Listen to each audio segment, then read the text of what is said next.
โซอี้แจ่มจันทร์ หนัก โอ้แมวตัวนี้มาเล่นละครนะครับ มันหนักสร้อยนะครับ โอ้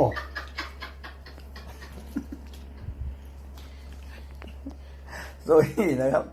เป็นแมวหูล้มนะครับนี่ดูครับเนี่ยมันหนักสร้อยนะครับ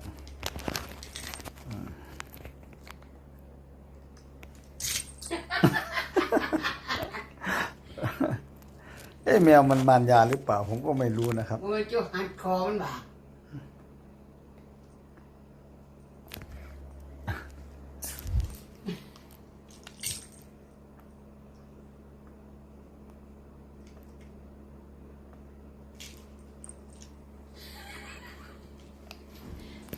หัดคอจุนะ นี่คือแมวเจ้าแจ่มจันทร์หรือว่าโชอี้ครับ โชว์ภาษาอังกฤษแปลว่าแสดง อี้ภาษาจีนแปลว่าหนึ่งครับแสดงหนึ่งเอาท่านดูครับ นี่มันเดินครับ โอ้โห มันเล่นละครหรือเปล่าเนี่ยนี่ หนักเสยเนี่ยเจ้าก็เฮ็ดบาปโอ้ยซอยสิหัดคอนตายเอาลูกอ่ะ หรือว่ามันเล่นละครแมวตัวนี้ ผมยังงงอยู่นี่ทุกวันนี้ไว้ใจไม่ได้นะครับ แมวหมามีมารยานะครับ ที่เขาบอกว่าผู้หญิงมารยาร้อยรถร้อยเล่มแก่นทุกวันก็ร้อยเรือใหญ่ ไม่ใช่ไหนเนี่ยหนัก ผมก็ขออภัยด้วยนะครับ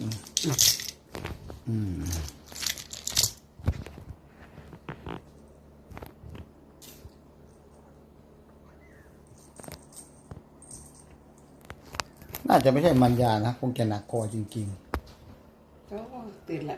สีทักทายกันละหักกันละมันที่เซิร์ฟมึงจากยัง อุ้งอิงครับ ตัวดำนะครับ เป็นเพศเมีย ส่วนโชอี้นี่ เพศผู้นะครับ นี่เป็นแมว